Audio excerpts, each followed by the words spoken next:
Hello जी, नमस्ते। क्या हाल चाल है, कैसे हैं सारे। तो आज हम बात करेंगे एयर लेयरिंग पे। मुझे भी एयर लेयरिंग करना नहीं आता था, बट मैंने किया और मैं आपको रिज़ल्ट भी दिखाऊंगा कि ये सक्सेसफुल कैसे हुआ। तो एयर लेयरिंग मैं इस आम के पेड़ पे करूँगा। ये आम के पेड़ पे बहुत अच्छे और मीठे रसीले आम आते हैं। तो मैं इसका प्रोसेस बताता हूँ। मैंने एक ब्रांच सेलेक्ट किया। आपको एक ऐसा ब्रांच सेलेक्ट करना है जो अच्छा मोटा हो, मतलब वो ग्रीन ब्रांच नहीं हो, थोड़ा ब्राउनिश कलर का ब्रांच हो। और एयर लेयरिंग के लिए जो दो नोड हैं उसके बीच का एरिया चूज़ करते हैं। तो चलिए मैं ये दिखा रहा हूँ आपको मिक्स। तो एयर लेयरिंग के लिए हमें मिक्स की ज़रूरत पड़ेगी और हमने औजार भी रेडी रखा है, यानी टूल। तो ये मेरा छुरी है और ये मैंने एक रिबन लिया है अपने एयर लेयरिंग को सपोर्ट करके बांधने पे। तो छुरी को मैंने स्टेलाइज किया है। याद रखिए, कोई भी इंस्ट्रूमेंट आप यूज़ करते हैं आपको स्टेलाइज करना पड़ेगा। और सबसे पहले आपको एरिया स्पॉट करना है। मैंने एरिया स्पॉट किया। हमेशा एरिया दो नोड के बीच का होगा, आपको नोड एरिया इंक्लूड नहीं करना है। और उसके बाद छुरी से आपको कट मारना है चारों तरफ। क्योंकि मैं एक हाथ से कर रहा था, रेलिंग से मैं कर रहा हूँ, रेलिंग पे मुझे झुकना पड़ रहा था, इसीलिए मैं बहुत आराम से कर रहा था। क्योंकि एक हाथ में मोबाइल और एक हाथ से मैं काम कर रहा था, वो थोड़ा डिफ़िकल्ट था। तो मैंने दोनों तरफ जो है सर्कल बना दिया है, ऊपर नीचे दो नोड एरिया के बीच में। और उसके बाद आपको कैम्बियम लेयर जो होता है ना उसको दिखाना है। मतलब एक वाइट लेयर होगा, उसको आपको अच्छे से घस के छुरी से वो लेयर को हटा देना है। अब ये मिक्स में मैंने लिया था कोकोपीट और मिट्टी का इक्वल मिक्स। और इसमें हम पानी डाल के एक डो जैसा बनाएंगे, जैसे हम आटा सानते हैं ना।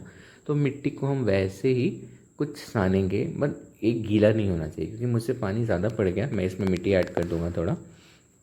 तो इसका एक डो बनाना है कि ये थोड़ा सा गीला रहे, लेकिन एकदम गीला नहीं रहे कि वो बह जाए। ऐसा रहे कंसिस्टेंसी कि वो आपके जड़ को, यानी वो आपके स्टेम को जहाँ पे आप एयर लिंक करोगे वो पकड़ सके।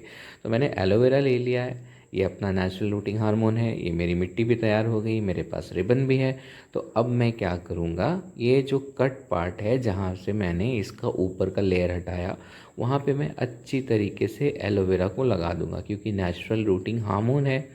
तो ये अपना काम करेगा। बारिश का मौसम है, और हाँ, बारिश का मौसम सबसे अच्छा मौसम होता है एयर लेयरिंग करने के लिए। तो मैंने एलोवेरा को अच्छी तरीके से जो एक्सपोज पार्ट है उसमें लगा दिया है। तो आपको भी एलोवेरा लगा देना है। याद रखिए, जब आप एलोवेरा काटते हो तो एक येलो सैप निकलता है, वो सैप को आपको हटा देना है। और सिर्फ एलोवेरा का जो गूदा है, यानी जो असली एलोवेरा का जेल होता है, वो लगाना है। तो ये देखो, मेरा ऑपरेटेड एरिया तैयार है। अब मैं इसमें ये मिट्टी लपेटूंगा। आगे का मैं आपको करने के बाद दिखाऊंगा प्रोसेस, क्योंकि एक हाथ में मेरे कैमरा है और थोड़ा डिफ़िकल्ट हो रहा था। तो मैंने चारों तरफ से मिट्टी को उसमें बाइंड कर दिया। और बाइंड करने के बाद मैंने अच्छे से उसको धागा लपेट के बांध दिया। आपको याद रखना है कि आपको लूज़ नहीं छोड़ना है, काफ़ी अच्छे तरीके से आपको उसको टाई करना है कि कहीं से वो लीक ना करे और उसमें एयर पॉकेट्स ना हो। तो देखो आप, अगर आप ध्यान से देखोगे, मैंने बहुत टाइटली उसको बांधा है उस एरिए को। तो मैं आपको इसका रिज़ल्ट भी दिखाऊंगा आखिर में, कि कैसे पता चलेगा कि आपका एयर लेयरिंग सक्सेसफुल हुआ कि नहीं। तो एक इम्पॉर्टेंट टिप जो है, जब भी आप एयर लेयरिंग करो, आपका टूल जो है वो सैनिटाइज होना चाहिए। अगर सैनिटाइज टूल नहीं होगा तो एयर लेयरिंग नहीं होगा। ये देखो, मेरा सक्सेसफुल हो गया है, क्योंकि इसके नीचे में आप देखो दो छोटे छोटे ब्रांचेस निकले हैं। एक ये जो आपको नज़र आ रहा है लाइट ब्राउनिश कलर का, एक उस तरफ भी है, ये देखो। तो ये दो नई शाखा निकली है, मतलब रूट आने लगे हैं। तो मतलब ये एयर लेयरिंग करे हुए मुझे हो गए थे 10 दिन। तो इसका मतलब मेरा एयर लेयरिंग सक्सेसफुल हो चुका है।